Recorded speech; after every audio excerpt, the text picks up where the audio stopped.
Well, hey everybody, I'm Richie, the hostess of the Homeschool Mom Summer Summit and the creator of Homeschool and Humor, and I am here with Charlene Hess with Hess Unacademy. We're going to talk to you a little bit about homeschooling in the summertime. So this is Charlene. Do you want to say a few things, just in a short intro about you, your kiddos, your homeschool? Oh, sure. So I'm Charlene. I blog over at Hess Unacademy, and I have 8 kids at home now. The oldest is 13, and the youngest is 3 months old. So life is very chaotic, but that's okay. We kind of like it that way. Good thing. We just moved to Oklahoma with a bunch of my husband's family. We're all working together to get a farm up and running, and it's been very busy and quite the learning experience, but the kids are loving it, and life is never boring, that's for sure. I bet. That sounds like a lot of things you have to juggle. You have 8 kids Yes. and you homeschool and you farm. We try to farm. We were in the garden yesterday and half of it's dead. Apparently we're not very good at it. Yeah. Oh, well. I do not have a green thumb either. Everything I've ever gotten has died. So my mom and my sister, yeah, they're like real good. They have plants all over the place and flowers, and it's pretty, but not mine. That's all right. As long as the kids are alive, right? That's what matters. Right. Yes. Day by day, we make it. That's good. So we're just going to jump in here and talk a little bit about how we can keep summer educational with your kids, whether you year-round homeschool or you traditionally do the homeschool, whether it's like July to or August to May and then taking off the summertime. You still might want a few tips on how to keep the kids from saying, "Mom, I'm bored," or "What do we do today?" Or "It's so hot outside, I don't want to do anything," because that's a big one. Yeah, no kidding. So what does your typical day look like with 8 kids? Okay, so before we moved to the farm, we just had a regular house with a regular yard, and we would homeschool. So we would only homeschool for about 10 months, but we didn't take summers off. We would take November, December off instead because I really like Christmas. So we would homeschool during the summertime. And our typical day looks like the kids waking up. They all have a paper list of chores that they're expected to do for the day. And they go through that list and they check them all off. Things like do the dishes, sweep the floor, etc. And then I also have on that list usually 3 or so school items that I need them to get done independently that day. This could be 3 or 4 math lessons, some spelling practice, maybe watch a documentary, stuff like that, stuff that they can do independently or as a group without me while I'm feeding the baby or working on the computer. And it keeps them mostly occupied while I can't be giving them my full attention. And then we have lunch. And then after lunch, we do a group learning activity. Sometimes it's a STEM project that my husband helped us prepare or that one of the kids found in a library book that they want to try out. Sometimes it's a field trip because we're all needing to get out of the house. So we'll go to the library or the zoo or a nature walk or whatever our budget says we can do that day. Right. That's what we do. And yeah. And sometimes I call it unit study learning, but we don't really carry around papers with us. Like we'll go outside and we'll find, say, some dandelions, or we'll hear some frogs singing in the background, and we'll go look at them and we'll go talk about them, and the kids will ask questions. And if they're not fully satisfied with the learning experience after our discussion, we'll go inside and look stuff up on the internet, because the internet is amazing for homeschooling. And It is, usually I yeah. find some free activities to print off, and then they're done for the rest of the Okay. day. They do their activities. Yeah. Do you follow rabbit trails? Yes, yes. Our homeschool is very random. It is unpredictable, and we'll sit down to do one specific topic, and before you know it, we're in outer space, like legit talking about what the stars and the planets have to do with that dandelion we just found. It's very random.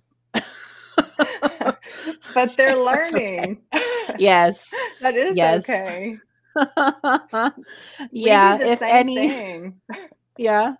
Yeah, if any public school teachers who are hardcore on those routines and structure, if any of them ever came to my homeschool, they would swear that my kids are learning nothing and we don't do anything all day. But then they ask the kids questions and the kids answer them and then go into huge rabbit trail explanations. And the teachers are like, oh, okay, never mind. Yeah, that's neat because with homeschooling, So, you can just go deeper in something, or mhm. I mean, do even like go to further details than they would even in public school too. So I think that's really neat. Yes. Yeah. Do No you boxes. yeah, no boxes, that's true. Do you oh, you mentioned something I wanted to ask you. What was the first part when you said you're a nature study? Well, it's not even on my notes. I'm sorry. um, That's okay. how about this? For your STEM projects, are those something that you normally plan out, your husband plans out? And how do you determine, like, do you get all the kids involved for your STEM projects, or do you, make your do something different for like your older kids versus your younger kids, or how do you really do group activities? Okay, so rule number 1 with Okay. 8 kids, you do everything together every time because Yep. no one has time for 8 individual lessons at Yes. all. So that being said, the rest it's different every time. Sometimes we'll have a book that's like a collection of STEM activities. I actually have a few on my website, or we'll find some on Amazon or at the library or whatever. And I'll give the book to the kids and have them pick out what project do you want to do today. And then they'll decide. And if it's an easy one to throw together, we'll throw it together. And if it's one that takes more planning, we'll put the stuff on the shopping list and kind of get to it within the next month or so. And if we don't have a book for whatever reason, we'll ask the kids, what kinds of things do you want to learn about? And we'll just write down a list of brainstormed activities. Like last time we did that, the kids wanted to make trebuchets. They're into ancient civilization computer games. So they want to make trebuchets, or they want to learn how fireworks work because firework holidays are coming up. Yeah. Right now on our new farm, we have a snake problem. So we are going to learn how to make snake traps. We're actually in the process of researching different types of snake traps, and we're going to build all of them. The kids are going to hypothesize which trap style will work better and why, and we're going to work together to build them all and put them all out, and then we'll write down our observations and conclusions and just real That's life so learning. neat. Yeah. Yeah, I love Yep. that. So to do all that as a whole group, you get the younger kids involved as much as they can until they lose interest. You'll know that it's gone above their head when they start to lose interest and wander away. And if they come back, you just pull them right in again and just follow their lead. But we kind of Right. cater things to the older kids as we go along the steps. And then by the time we get to the end of the project, the older kids are hypothesizing new solutions to the problem or researching where did this come from in history or why did this exist in the first place, and just rabbit trails.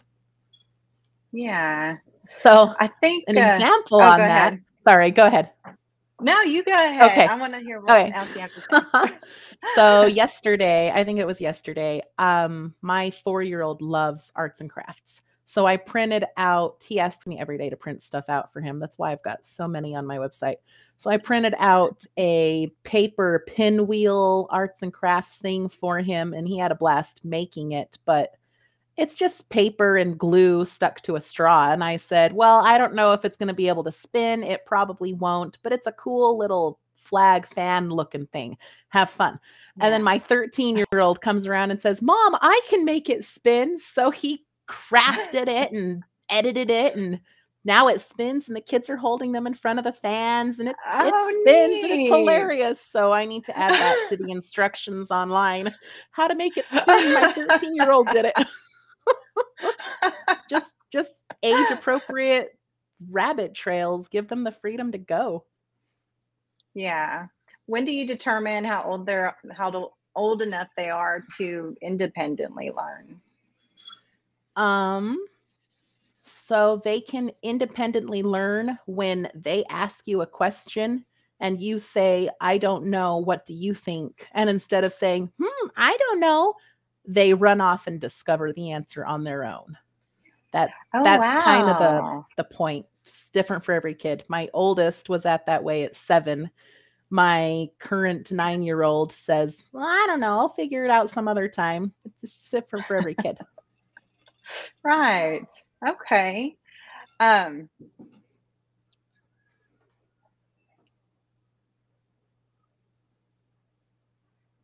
was going to ask you, how do you keep summertime educational, even though you've said a lot of great tips, but do you have anything else to add to that about how to keep summertime educational? Well, one way that we keep summertime educational, when it's too hot to send them outside for creative independent play, or I'm too busy to dive into a unit study or a STEM project for whatever reason, we have documentaries that we just turn on for the kids, or I'll let them explore some mom-approved learning YouTube channels, and they kind of just dive into one or two of those. And the other day they were on an ancient Egypt kick for whatever reason. They watched 3 or 4 of those documentaries, and then next thing I know, they're all outside with sidewalk chalk writing down hieroglyphics and making up their own stories. Just so give cool. them a little bit of structure, enough that they're not bored or unstimulated, but a whole lot of freedom so that they can take what they were doing with that structure and run with it. It's kind of a balance. Yeah, I like that. You think that you have balance in all your areas? No, just the freedom to learn and play. My house is a mess. Dinner is obnoxious. I hate cooking dinner. I hate cleaning up after dinner. My work life is chaotic, but the kids are happy and healthy and learning how to learn independently, and that's what's most important. Yeah. I think for a while, I was going by the lead of my little one when we were homeschooling, and that we didn't hardly even get much done, actually, when I was doing that. Only because he wanted attention, and I thought I needed to just make sure he was okay the entire time before, we did the big kids, and it almost never happens, like, to complete the day. So that's why you have to bring the little ones with you. Otherwise, you'll never get anything done. I like that you lead with the bigger kids. So that's a good tip right there. I wish I would have known that a couple of years It makes it easier on the mom, too. The mom doesn't have to be in charge of everything. Yeah, that's true. They like to be in charge, and it takes the mental overload off of me. So why not? Do you ever get the older ones to teach the younger ones? Yes, I do. They're not very good at it. They don't have much patience. So I have to supervise and remind them, it's okay. He's 4. Relax. Yeah. But I'm training them to get into knowing how to teach so that as they do get older, they'll already have that skill. because knowing Right. how to teach is an important skill, whether they're younger than you or your peers. Hmm. Maybe do you ever have them teach or at least learn back, like kind of teach back to the younger ones what they've learned, like relayed what they just learned, kind of like a No, review? we've never done that. I know that the experts say that that's a good way to help people learn, and I agree it is a way to help people learn, but since we do things as a group, it just feels redundant to me to tell the whole Yeah. group something and then have the big kid tell the little kid again, and the little kid's like, "What? Mom just said that." Yeah. So, I mean, it's a good idea. I just personally don't because it doesn't work for Hmm. us. Yeah. When you talk about doing it in groups, though, do you do math in groups? No, math is the one thing that we do individually. I love online curriculums because each kid can do their own lesson at the same time. So all of them just have Mhm. their own assignments that they do online because math is pretty individualized. I mean, the older kid is in Right. algebra and the younger kid's learning how to count. Right. Yeah. Yeah. That's the only subject that we don't do as a group, too. We do everything Mhm. else as a group.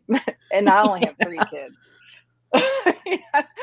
Or more like two and a half. Proof that But it can be done with any sized family. yeah. And it's fun too because they all have their own unique just perspectives and just their own level to add to it and their own Mhm. questions, and then everybody else can learn too just from their questions. So that's why, I mean, as well as time, but that's another reason why I like just to do it as a group, because I just want to hear what they all have to say. Yes. Yes. Um, are there any specific creative STEM projects that you do in the summertime? I know you mentioned your husband, Ben, he starts a lot of the STEM projects. Do y'all together or you or just him ever do any specific ones for the summertime? They're not really summer specific per se. They're just things that we're already doing in the summertime. Like the kids really like sidewalk chalk. So last Mhm. summer we did an exploding sidewalk chalk experiment because I mean, we were already playing with sidewalk chalk. Let's make it educational. Yeah. Another thing we did last summer was a rocket, a soda rocket. And that Oh, was with just because it Mentos. was outside. Yeah. Yeah. We took the soda Mentos geyser and doctored it up and made it a rocket. It shot like 70 feet in the air. It was fantastic. Oh, wow. So that was fun, but that's something you can't do when it's cold in wintertime because it's too cold outside. So we did that in the summer Yeah. because it was warm. Yeah. I'm sorry. I was thought that was my little one. Um, That's How okay. how do you come up with this information? How do you come up with all these ideas to do? That is where the kids' questions come in handy. We just say, "What do you want to learn about?" And if one of them said, "I want to build a rocket," then we kind of just Google or brainstorm different ways to teach kids about rockets. Or right now, my 9-year-old wants to learn about go-karts. So now we are going to have to figure out what's the best way to build a go-kart at home on a budget because money. Yeah. And we also need it to be child friendly because he's 9 and he's got little siblings and none of them know how to be careful. So we're eh, follow the kids' lead, brainstorm, and utilize the internet because I don't very often come up with an idea that I can't solve on the internet. That's true. I like Dr. Google too. Yeah. Yeah, have you ever seen that movie, Little Rascals? Isn't that movie where they built that car where they push? Oh, yeah. That's true. I haven't seen that in years. I forgot they build a go-kart. Maybe we should add that to that Yeah. study. I haven't seen it either in years, but for some reason that's what popped in my head because you were That's a talking good about idea. building it on a budget, and I'm thinking, well, these little kids built it, you know, They built it for free. anything. Yeah. Of course, I don't have access to a junkyard, but Yeah. the idea is there. Yeah. Well, maybe with or without a motor is the question. Yes, we were brainstorming maybe a pedal-powered one because they're Oh, safer for those little yeah. kids.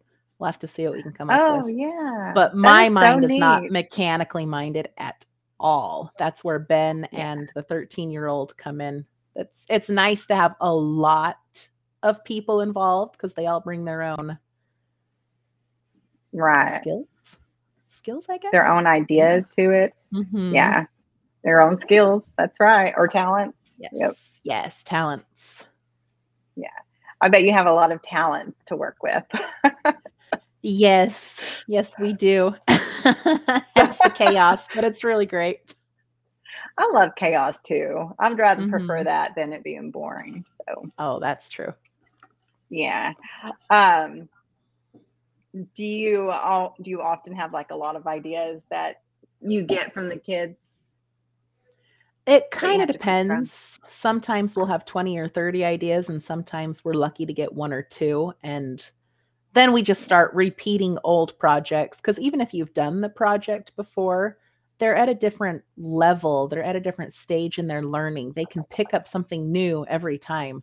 So don't be afraid to repeat projects. Oh, that's a good tip. Mm-hmm. Yeah.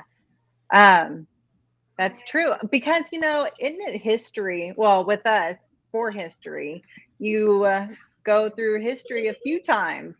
If you're going to do it chronologically, Mm-hmm. from the ancient to the medieval, right, and then to Renaissance, right, and then the 1800s. Well, that's like Susan Bauer's Story of the World kind of way. I actually like Mm-hmm. Amy Tack with Homeschool in the Woods with her hands-on activities, and she breaks down like every era in like a hands-on activity kind of way. And her packs are really Yeah. affordable, like under $20 packs that your whole family can do. Oh, they're So wow. I have to look into yeah, that. I've heard people talking about it. I've never actually looked into it. That sounds fun. yeah, she is my go-to history person whenever I want to do history stuff. Like my kids, we were doing the New World Explorer pack, and my kids built a boat from a big box and made a flag.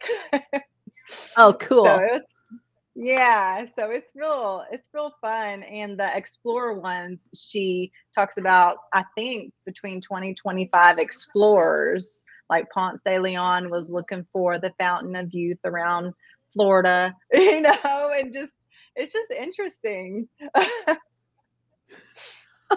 I love when other people do the work for you and you just have to go download it and print it off and follow along. That's great. Yeah. Do you ever use like a timeline notebook for your history or for any other subject? We have in the past when we're studying a particular topic. Like we Yeah. were studying, see if I can word this right. We were studying religious freedom, and we started with the Magna Carta, and then we moved on to the Pilgrims. We moved on to the founding of America and that whole thing. And the kids had to draw out the timeline to go with that topic because that encompassed such a Yeah. huge time frame. Yeah, that's right. I could imagine. Um, do you ever work in like nature studies since it is summertime now? I imagine a lot of people like to do nature studies, like get more outdoors if it's not too hot, Yes. but Yeah. Yeah. still get outdoors, at least in the Yeah. morning So or it's true. Yeah. The weather is beautiful. You want to be outside at least until it's too hot. But yeah, yeah. I've got a collection of unit studies on my desktop. Some of them I've made, some of them I've purchased. And if I feel like the kids need something structured to do outside, I'll go through and I'll find one and I'll print it off. And actually, it's really funny. With all the unit studies I've printed off in my day, the kids have yet to actually fully complete one. Because we'll take it and we'll say, hey, look, we're going to learn about frogs today. Let's start by going outside and finding one. And we'll go outside and find the frogs. And an hour later, we come inside and they don't want to complete the beautiful frog unit study I printed off just for them because they're all done talking about them. We were just out there living real life with the frogs. So why fill out the paper? We do the same thing. Like they're too tired to, or they've had enough of that. They've exhausted the topic. Yeah, and But I'm like, that's I have okay. this beautiful worksheets that we have that's so cool, But it got your ideas flowing and it got the conversation started. So it was worth the ink, I guess. Yeah, I was just thinking about the ink too because I'm in love with my new printer, and so I want to use it. Yeah. But I would probably think like half the time, all the stuff I print probably does. I have to store it, for whenever I don't feel like printing, actually. So, Yeah. which I Save do it all. often. I go back into my filing cabinet and we look, and if we have just a little bit more time, then I might pull something out. It depends.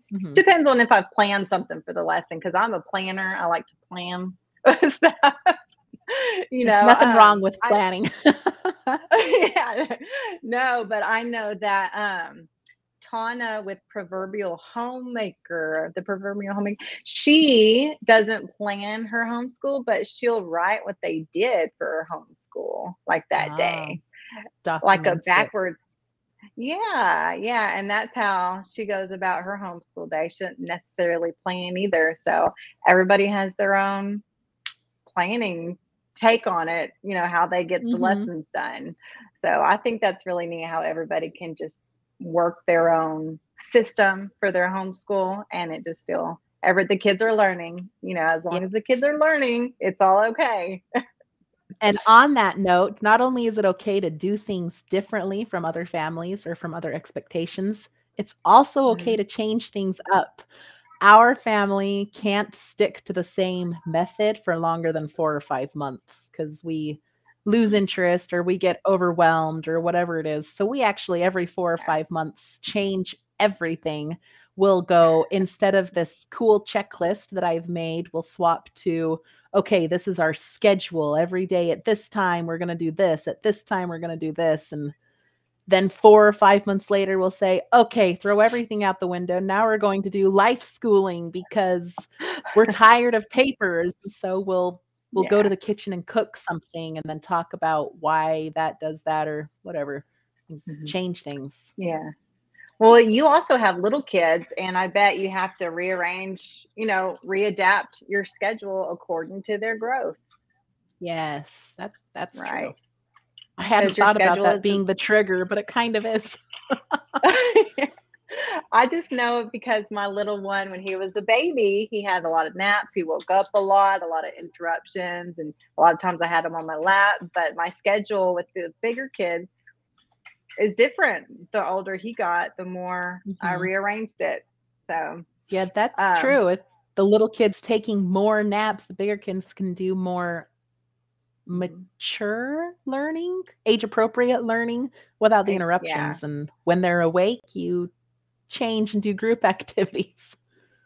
Right. It was more of the important subjects like math and whatever my goal was really for the year. Like if I wanted them to strengthen their writing, maybe that was a subject that was important to me. Directly important to them, whether they realized it or not. But yeah, that's a good point. You've just put into words the things I've been trying to articulate for a decade. Thank you. You're welcome. See, different perspectives. Oh, that's funny, but that's true.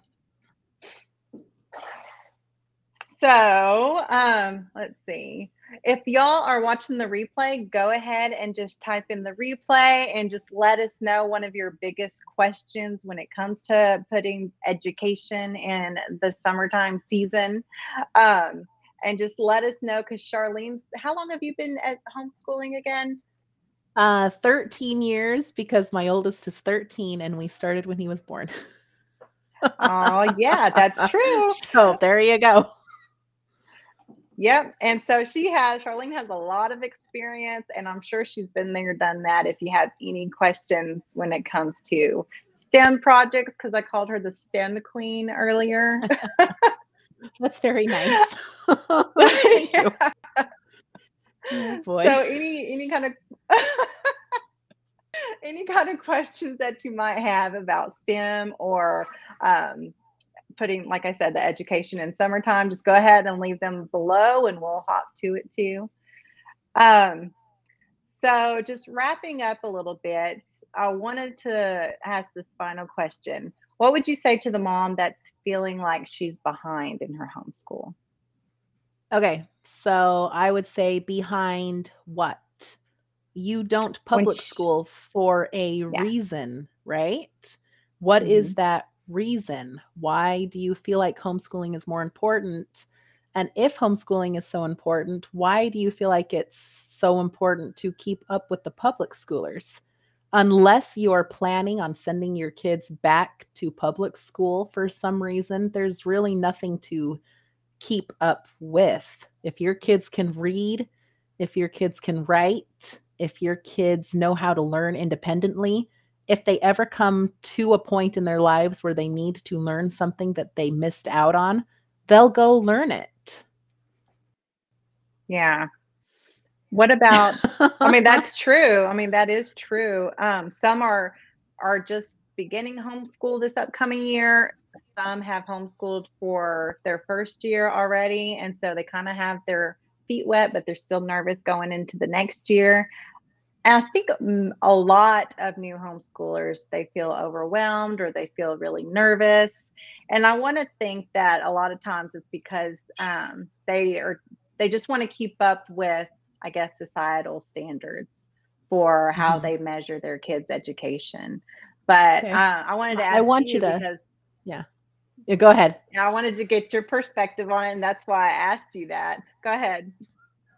So I moved around a lot as a child. I probably went to 10 or 12 different elementary schools, or not elementary schools, but different public schools in my life.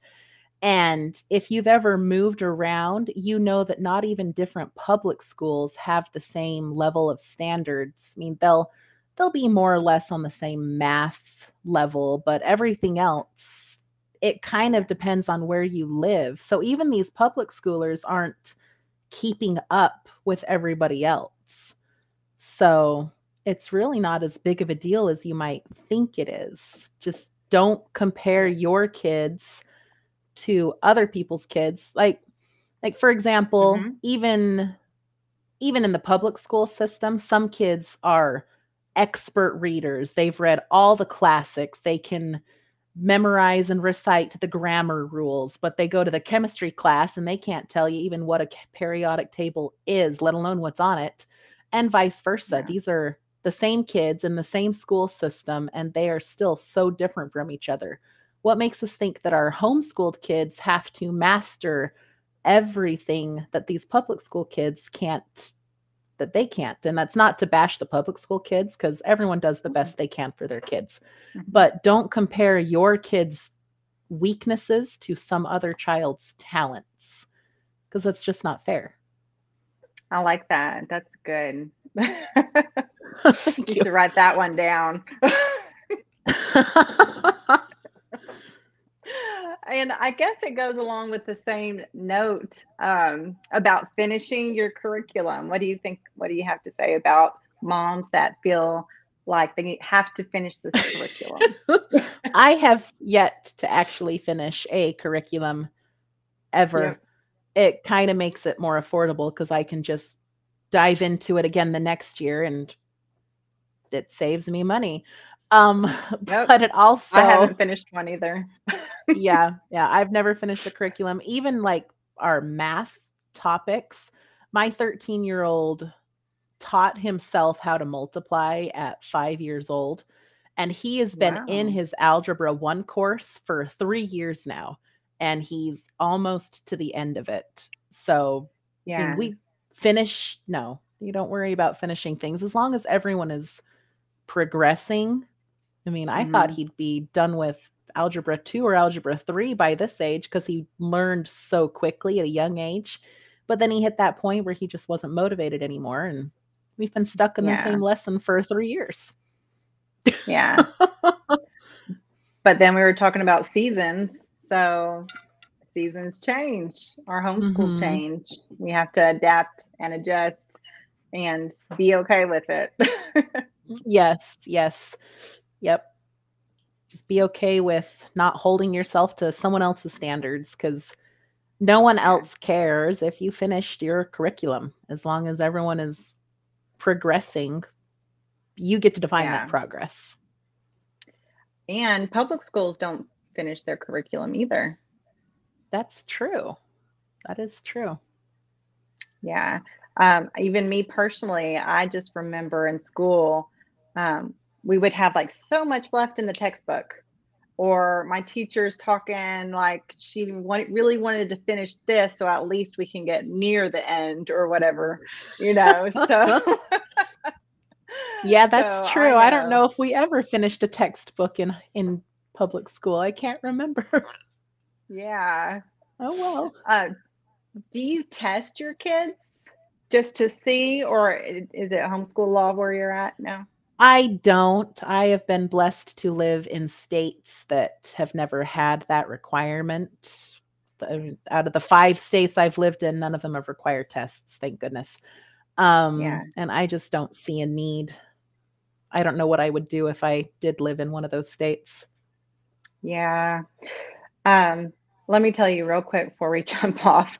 My first year homeschooling, we were homeschooling with K-12, and that, if anybody doesn't know what that is, that's a school in the box. So they ship you all the material, all the lab equipment, all the textbooks, all the manuals, paper, pens, calculators, just everything, like microscopes, just anything that you need. Okay. It was 4 boxes for my 2 little kids, like all the little books, just everything. Yeah. And I mean, of course we didn't finish all that. It was just a lot to do. But my first year homeschooling, I thought homeschooling was K-12.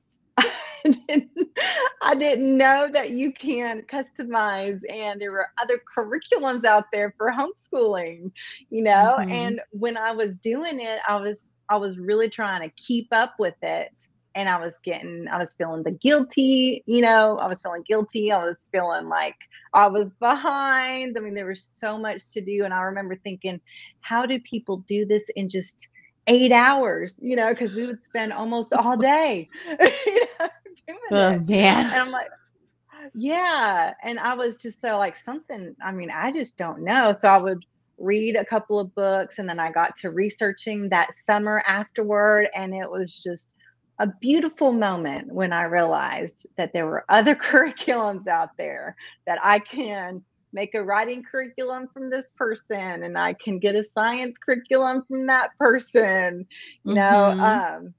So I've been there, done that too, when it comes to all the stress. And I think that's funny because I've yet to meet anybody who thought that this one program was homeschooling, you know. Oh, there are actually a lot of people that think that, and I have to try and help them to understand that homeschooling is supposed to be fun. If you're not having fun, it's wrong. Change it. Yeah, that's true. Dawn says, thank you. So glad we pulled from public school, finished first year of unschooling, and siblings learned more by playing and helping each other on crafts and ideas they came up with while I worked. That's awesome.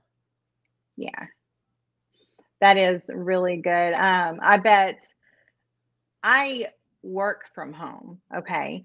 But there is another speaker here that's she's all about working while homeschooling. Jen McKinnon by Practical by Default. She has a lot of tips when it comes to working outside the house and still homeschooling. She is super knowledgeable. Yes.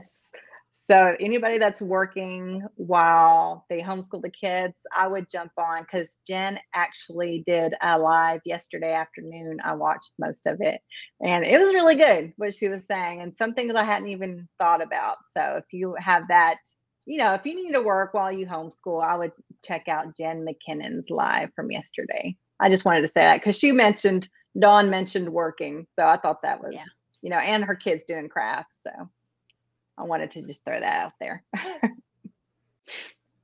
Let's see. Okay. Do you have anything that you would like to add to anybody putting education in the summertime, or just really any topic? I don't think so. I think pretty much covered it all. Yeah, unless anyone has any questions. That's true.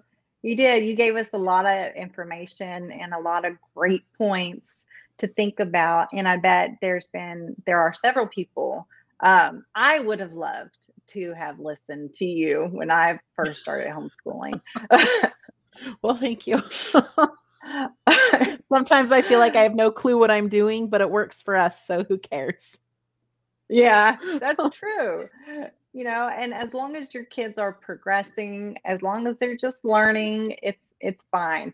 And like Charlene said, unless you plan on putting them back into homeschool or back into public school or private school or whatnot, then you might want to keep up with the work.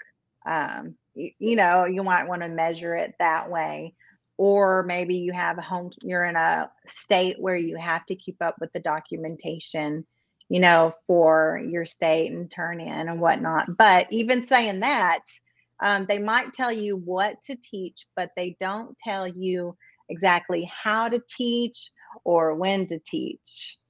So yeah, you that can make your own. documentation thing, there's a lot of flexibility with that. I mean, yeah, there's so much, I don't want to say fluff, but because you're actually legit learning, but you could take an hour of unschooling and describe, well, we talked about science because we were cooking, we talked about life skills because we were cooking, we talked about etc.